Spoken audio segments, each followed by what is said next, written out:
good, the bad, and the tarot. I'm so happy to be back here reading your love forecast for March 2017. For your reading today, I am going to be using the Steampunk Tarot as my primary tarot deck. This deck is by Barbara Moore and Ali Fell. It's fantastic. And I will also be casting the runes along with reading the cards. These are fluorite runes. And at the end of your reading, I will be pulling a message from the Rumi Oracle by Alana Fairchild and illustrations by Razuli. So looking forward to doing your reading. I also wanted to just mention a few things happening astrologically. The sun is in Pisces. So we're in Pisces season as of February the 18th. We're also going to have a solar eclipse in Pisces, February the 26th, and 8 degrees Pisces on the new moon this month, February. Even though this reading is for March, I just want to go over these things that are happening astrologically. Mercury enters Pisces on February the 25th. So Mercury is the messenger, the communication planet of communication. So in the water sign of Pisces. On March 2nd, Jupiter is opposing Uranus, the planet of surprise. So luck, Jupiter is a planet of luck opposing the planet of surprises. On March 4th, Venus is going retrograde. This is a very important event to note, especially in March, especially concerning any love readings. Because Venus is the planet of love. She rules Libra, and concerning our love lives, it's probably not a good time to enter into new relationships, or even because whatever we do this month, we're going to have to go back next month and revise, especially when Venus goes direct. On March 9th, Mars enters the Earth sign Taurus. Okay, and then on March 12th, we have a full moon in Virgo at 22 degrees Virgo. And at the end of March, we are going to have the new moon in Aries. So, and we are also going into Aries birthday month. So lots of things happening astrologically. We are in eclipse season. There's a lot of change going on for all of us. We're sort of detoxifying our lives. We're shedding our old skins. We're preparing for this new season. So I expect to see a lot of those themes reoccurring in these readings. But let's go ahead and see what's going on for you guys in your love lives. Right, Gemini, your cards are sorted and ready to go. I'm going to go ahead and start shuffling on camera. Once again, this is a love forecast for all my Geminis that may be watching. My Gemini suns, moons, and risings. And we have the Three of Pentacles, which can indicate supportive relationship, teamwork, negotiations, apprenticeships, employment, and also a possible love triangle. I have to mention that. Okay. What are the love messages and energy, Spirit, that you have for Gemini for the month of March 2017? This is for all my Gemini suns, moons, and risings, and those on the cusp. What do they need to know regarding their love lives?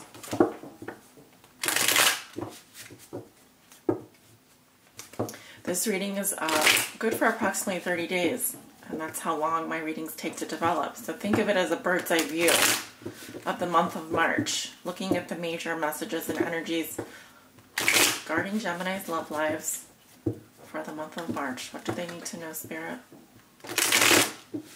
For all my Gemini suns, moons, and risings out there. Okay. Please show me, Spirit, what are the love messages and energies that you have for the sign of Gemini?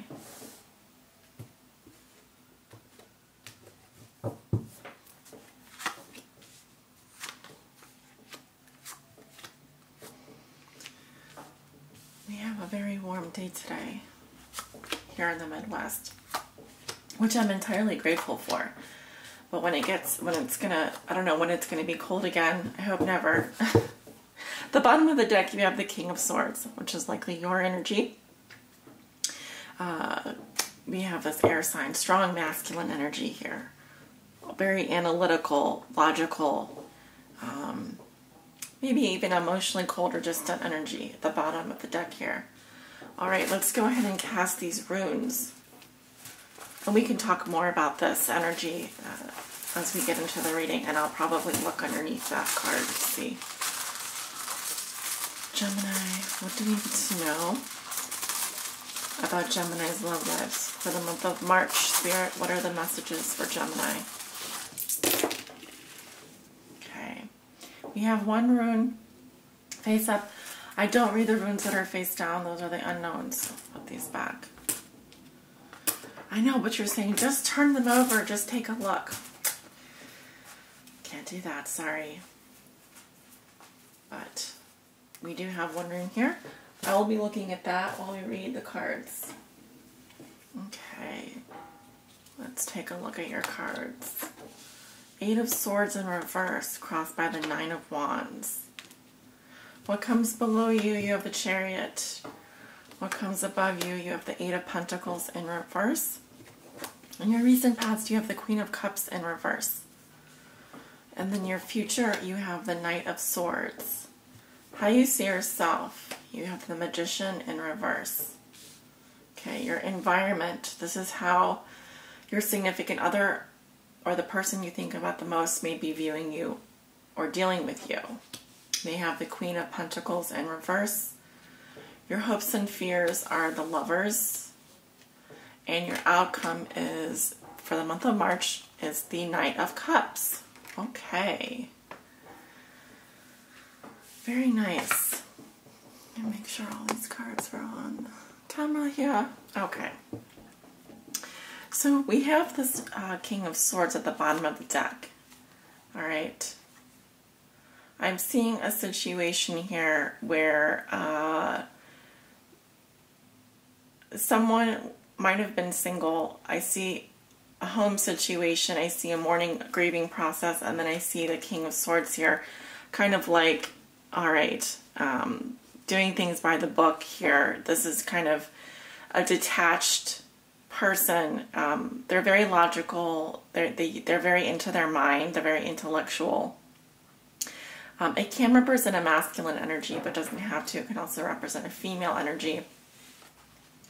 You walk into the month of March with the Eight of Swords in reverse, which is basically saying you are releasing yourself from a very tough situation mentally, where you might have felt very trapped, very overwhelmed, stuck, unable to, kind of like a martyr or a victim of something, of your own, the prisoner of your own mind, essentially.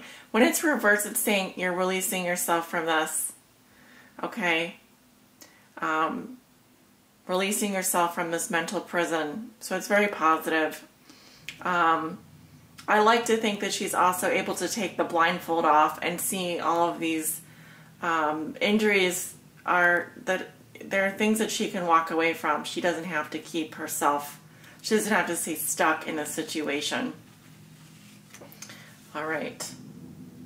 Crossed by the Nine of Wands. So this is an energy that's helping or hindering you. This is the Wounded Warrior card. Someone who's been through quite a lot and yet is persisting. You want to hang on. Oh dear. Oh, I'm sorry about that. So anyway, what I was saying is this is the energy that's helping or hindering you. And it is someone who wants to hang on, that wants to keep going, despite the fact that they've been through so much. They have that one eye open. You know, they've been burning the midnight oil. So it's, I think, an energy, well, I think that it is helping you, but it is crossing you this month of March. And it's like, I'm not going to give up. I'm going to keep going, even though I've been so badly wounded, even though I'm hurting so badly. I just want to make it to the other side. You know, he just wants to keep going. So it is success. It is persistence. We are at the 9 here, so we're almost completing a cycle. So this is what you may be actually dealing with in the month of March, just getting through it, you know, just struggling, but not giving up, not giving up. You want to hang on. Okay. We have another little rune here. Let me take a look.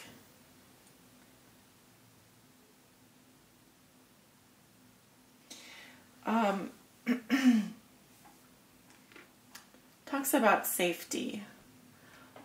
So like essentially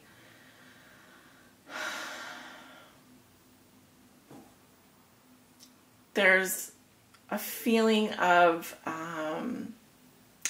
guardedness. That's what I want to say. Like, you have your defenses up here. So while I see that you're ready to release yourself from this mental prison, you are being very, I think you're wary or you're cautious because you need to protect yourself from something, a perceived threat possibly. But he's got this bandage around his head, and so I feel like it's a mental issue. It could be that you were dealing with depression, or you were dealing with a lot of stuff that was going on that was really bad, and you know, you're gonna make it. You're gonna make it through.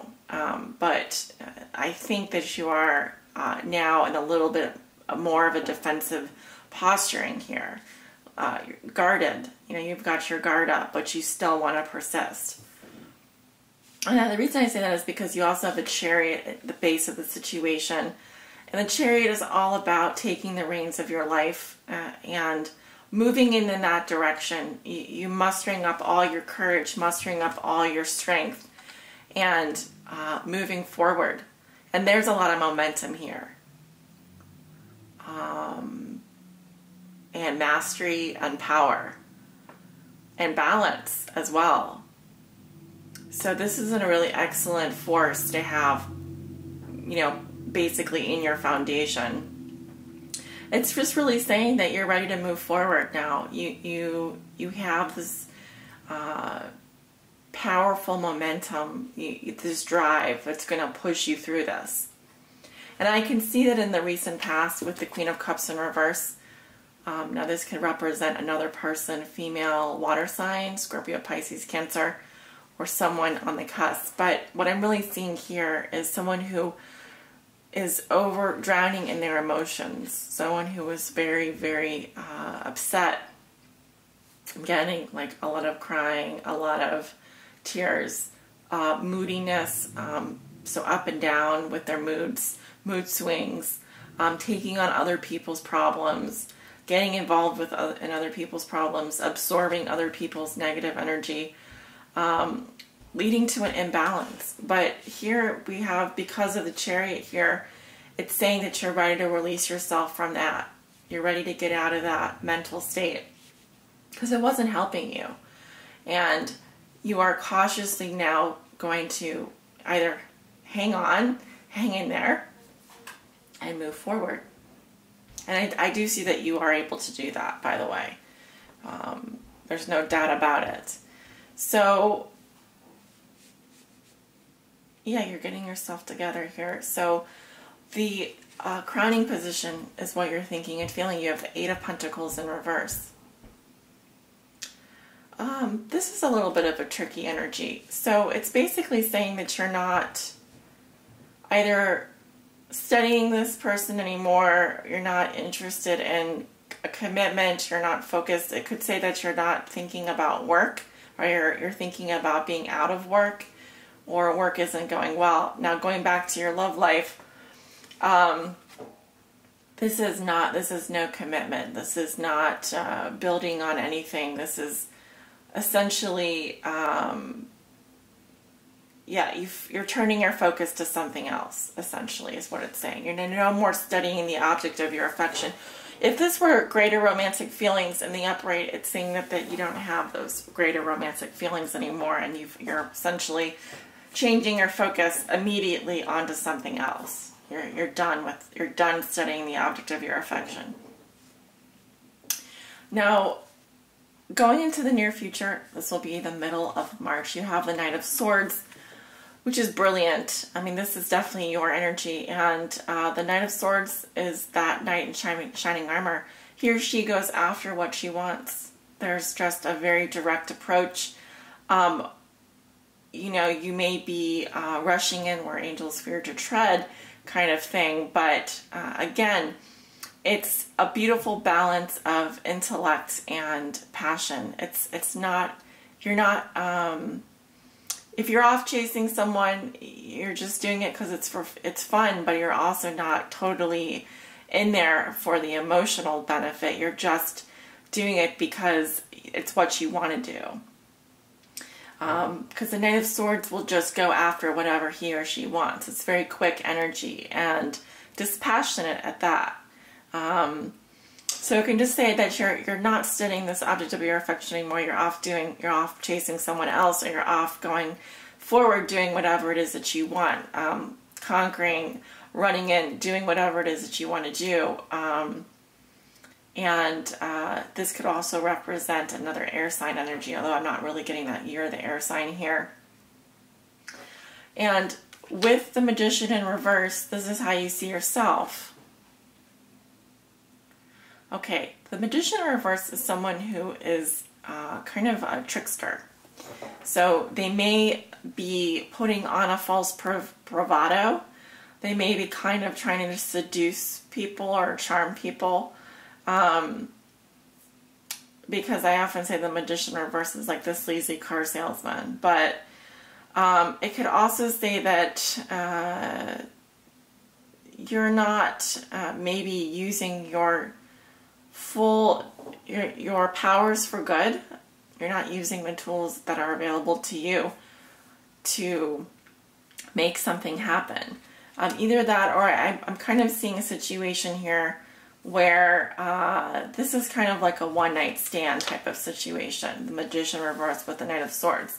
They just want maybe a physical connection, or they just want to conquer someone for a short period of time. But I don't really, like with the Magician reverse, it's like their motives are a little bit ulterior. I don't know if that makes sense to you. Okay.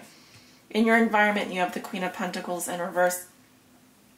Earth sign, Virgo, Taurus, Capricorn, female. Now this could also be a male energy with more feminine traits. The Queen of Pentacles in reverse is someone who's more focused on their business or on the material world. She's kind of a gold digger, actually. I'm seeing this person, this is how your significant other may be viewing you or dealing with you, someone who is a little bit authentic, or who would appreciate a car or like something like a watch or a necklace, as opposed to something more sentimental like a flower, like flowers. But so what I'm seeing here is like this may be a situation where it's a little bit superficial what's going on. Your hopes and fears are the Lovers. Well, yeah, you're calling in your soulmate. The Lovers is that deep connection. It is your card as well. But it's passionate, it's romantic, it's sexual, it's all of that. This is like your life partner. You're calling in your soulmate. But if this is your hope and fear, then what I'm seeing in the near future isn't really aligning with that. It's kind of more of a quickie situation is what I'm seeing. And it's a little bit more superficial. However, in your outcome, you have the Knight of Cups, which is an offering of love, very romantic. So I see you following your heart. You may even receive an offer from someone coming in, because this is the Lover here. So some of you Geminis are calling in someone. I can't say whether or not this is going to be your soulmate, but this is someone probably in their 30s or 40s, not much older than that. Definitely 20s, 30s, possibly 40s. 40s would be pushing it. But he or she is very romantic and experiences life through their senses. This is like the love poet here. So lots of, this is actually kind of a romantic, more romantic reading than I've done so far. I mean, most of the readings I've done haven't been too romantic. Some of them are, but I just feel like, you know, you guys are just getting yourself together. The latter part of the month is where I'm seeing some kind of conquest happening here. You do call in someone at the end of the month, though. I do see an offer. Whether it's you offering your cup or someone else coming in, it's going to be romantic. Okay? Good job, Gemini. Keep up the good work. I feel like you guys have been doing a lot of work on yourselves. I like to see that. Getting yourselves back together. But yeah, you have great cards. You really do. Just be careful because you might charm the pants off someone. I see someone coming in for you. And they're like, you're so charming. Could be a Cancer, Scorpio, or Pisces coming in at the end. Let's see what your oracle message has to say. These are long messages, by the way, so brace yourselves. Spirit, please help guide my Geminis. Gemini suns, moons, and risings out there, and those on the cusp.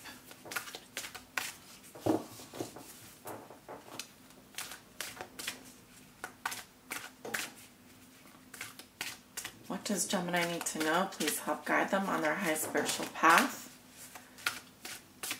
in love and in life. All my Gemini suns, moons, and risings.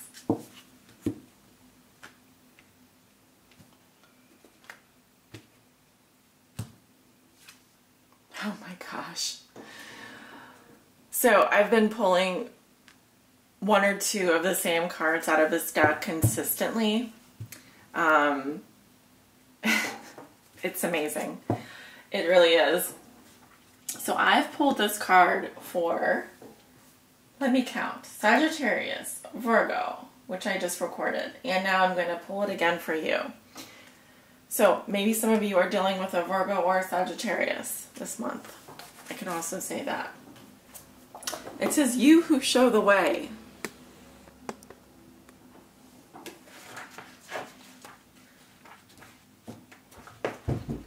Yeah, but I have to say that you guys have a very romantic reading. I mean, considering all, I've looked at a lot of different signs already. I've done about half of them, and so far I'm seeing something here happening for you guys at the latter part of the month. The logical mind runs away from drowning. Lovers accept drowning in the sea as their destiny.